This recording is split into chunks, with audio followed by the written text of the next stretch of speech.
Buffalo Public Schools faced an afternoon deadline to have a plan to turn around some failing schools. Could it not be done to keep East High and Lafayette open?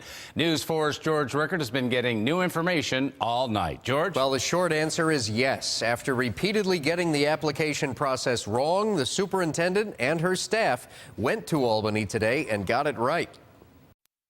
Well, I think we're really relieved. Jessica Bauer-Walker speaks for the parents in reacting to news that the turnaround plans for 4 Buffalo schools have been approved by the state.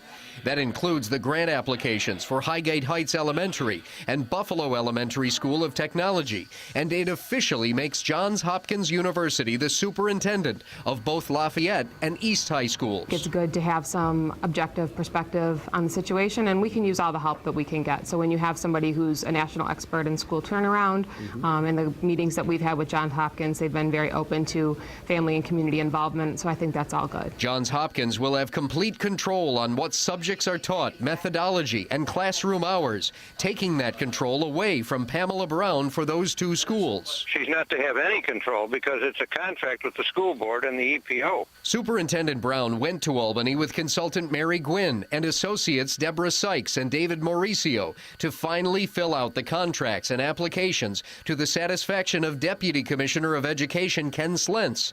But until the state commissioner himself, John King, signs off on it, all that Superintendent Pamela Brown's office is saying for now is that things went well in Albany.